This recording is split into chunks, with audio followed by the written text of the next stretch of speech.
สูงได้ก็กูก่อเลยน้องกูก่อค่ะเนาะที่เขามาอยู่ในช่องของ spkstudio.com ค่ะแทงวันหนึ่งค่ะเนาะ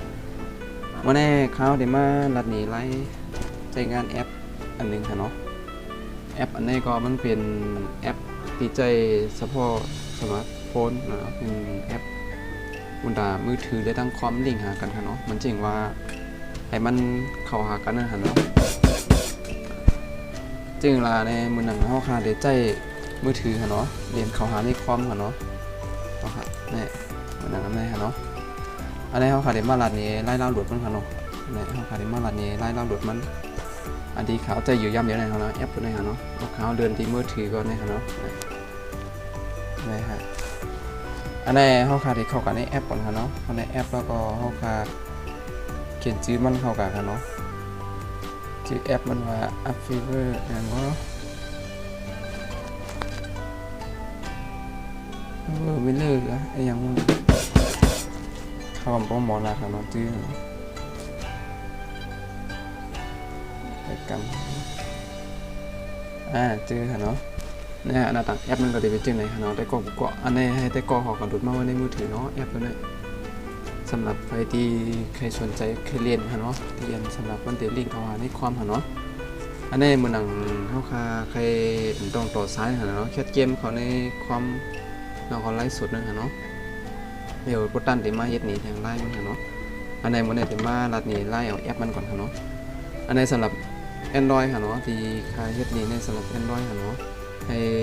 เพื่อนๆหรือว่าใต้กอเขาค่ะเนาะเขามาจื้อแอปตัวไหนแล้วก็เขามาติดตั้งแอปตัวไหนค่ะเนาะในสำหรับในมือถือครับแล้วก็สำหรับในคอมมันจะมีอย่างตัวหนึ่งตัวไหนค่ะเนาะ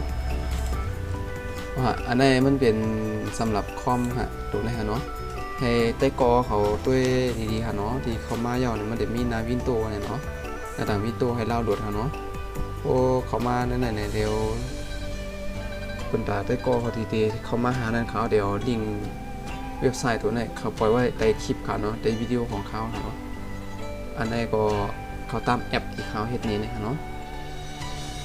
มันเดี๋ยวใจลิงก์เขาหาคอมกับมือถือเขาหากันค่ะเนาะมันเจ๋งงานจริงล่ะเนี่ยอันนี้ให้ใต้กอเขากับดาวน์โหลดมาติดตั้งค่ะเนาะก็ดาวน์โหลดสำหรับในคอมค่ะเนาะอันนี้สำหรับ Windows ค่ะเนาะตีโตอันนี้ค่ะเนาะเดบิวต์ของ Windows ในสนามบินโตแล้วก็เยาก็อันตีเขาเนี่ยเป็นบนดามือถือเนาะเป็นดาโฟนได้ก่อเนาะอันนี้มันเดี๋ยวให้เขาคา ดาวน์โหลดเนาะให้ได้ก่อเขามาติ๊กดาวน์โหลดที่ไหนเนาะติ๊กดาวน์โหลดนี่เนาะสนามบินโตเนาะโอเคกับในเขาขาดเดมาลัดนี่ไล่ใจกันมันเนาะเอาที่ออกก่อนอันนี้ได้กอเขาออกมาอยู่หน้าแฮนด์โฟงค่ะเนาะหน้าโฟงเขาหานี่ค่ะเนาะอันที่หันย้ำอย่างไรค่ะเนาะย่อให้ได้กอเขาค่ะเปิดแอปมันขึ้นมาค่ะเนาะค่ะเปิดแอปมันขึ้นมาจริงไหนฮะแล้วก็ที่จอคอมพิวเตอร์ของได้กอเขาก็ให้เพื่อมีแอปตัวนี้ขึ้นมาค่ะเนาะให้เปิดค่ะเนาะพอเปิดขึ้นมาย่อนี่มันเด็กขึ้นมาหน้าไหนค่ะหน้าที่หันอยู่ที่ตัวเขาอยู่ไหนเนาะเด็กขึ้นมาหน้าจริงไหนฮะจริงไหนค่ะเนาะมันเดี๋ยวยกขึ้นมาจากไหนฮะเดี๋ยวก็ให้ใต้กอเขาสแกนขนาดเนาะเดี๋ยวคาเดออกตัวไหนครับเนาะเอาค่ะเนาะอันนี้พอใต้กอเขาขึ้นมานั้นไหนครับเนาะเปิดโปรแกรมมันเปิดโปรแกรมตัวไหนครับเนาะมันเด็กขึ้นมานั้นในปันห้องค่ะเนาะเขาก็มาที่ในมือถือเขาค่ะเนาะแล้วเขาก็เปิดโปรแกรมมันนั้นขึ้นมาเหมือนกันค่ะเดี๋ยวเขามาพอเปิดขึ้นมาเนี่ยให้เขาสแกน QR Code ของมันค่ะเนาะสแกนค่ะเนาะ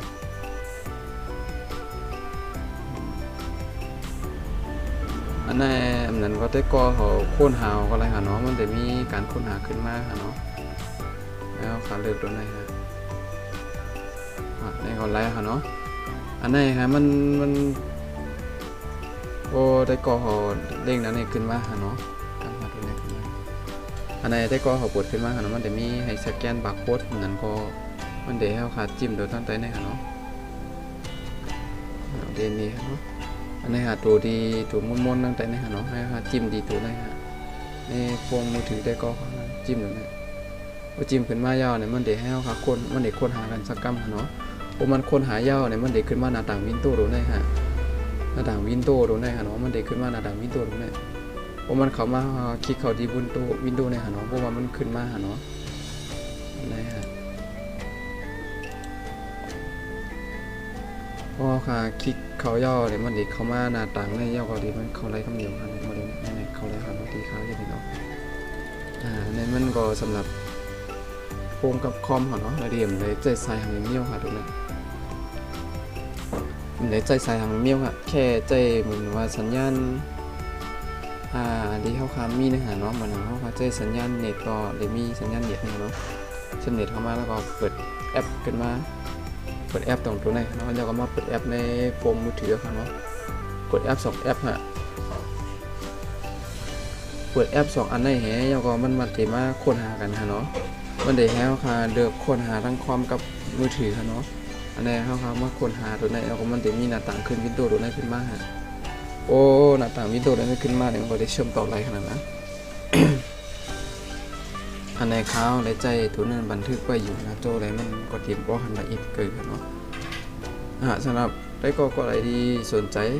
ป้าใจวาสนาใครเฮ็ดด้วยก็เอามาจามมาโดดแล้วก็เฮ็ดจามด้วยเนาะอันนี้ก็มันจริงหนังข้าวขามีจริงขนาดในข้าวตีนี่เนาะอันนี้มันเป็นคนด่าที่ตีมันเจ๋งว่าแคทเกมเนาะอันแอปตัวนี้นะบนนั้นตีแคทเกมเขาหาตั้งโปรแกรมตัวนี้ฮะโปรแกรม OBS นี่ฮะเนาะตัวนี้มันจริงเวลาในมันก็น่าแคทเกมของบนเดมีสายอะแดปเตอร์มันเฉียบเข้าความเนาะมันถึงที่เฮ็ดมันจริงหนังจื่อมันจริงหนังตีเข้า OBS แล้วก็ตีไล่สดตั้ง OBS จึงนั่นเนาะไล่สดแล้วก็สตรีมเกมกว่าใน OBS เข้าในFacebook ของเขาเนาะอันนี้ก็เป็นอันนึงเนาะเตรียมประหยัดเงินเนาะแล้วก็เตรียมไว้ใจใส่อะแดปเตอร์เข้าหาความเนาะแค่เขาค่ะมีตัวแอปในลิงก์เข้าหากันนี่ก็เขาก็ใจงาน OBS อะไรกับเดียวเนาะเมื่อไหร่ก็ได้มาดัดนี้เรื่องของที่นี้ครับเรื่องของการเขาแอปไว้ค่ะเนาะมันไว้วันหลังเขาเดี๋ยวขึ้นมาเฮ็ดคลิปวิดีโอสิแล้วก็สิเฮ็ดหนีแทงอันนึงค่ะเนาะว่ามันเข้ากับ OBS ได้เจอหรือนี่เมื่อไหร่ก็มีกันได้ค่ะเนาะเขาไปมาแยกกันในคลิปตั้งนานเมื่อไหร่ก็มาดัดนี้ไล่แอปคือเบอร์มิเลอร์กับข้าวของมอนันเนาะสังเกตได้ก็เขามีความสงสัยหรือว่าอย่างก็คอมเมนต์มาตั้งแต่คลิปข่าวได้กันเนาะแล้วก็ฝากกดไลค์กดแชร์กดติดตามปันซองของข่าวอีกนิดนี่ครับดีเข้ามาก็อย่าลืมกดถูกใจเป็นแห่งใจกันพร้อมครับ เมื่อนี้ก็มีกันได้เนาะไว้เขาคำว่ายากกันในคลิปตั้งนานแทนครับข่าวติดมาเฮ็ดคลิปอะไรในแทนนี่ก็อย่าลืมติดตามและกดไลค์กดแชร์ไว้เป็นจำเนาะโอเควันนี้ก็บ๊ายบายเมื่อก่อนครับเนาะมาหาไปมาแยกกันใหม่ค่ะในคลิปต่าง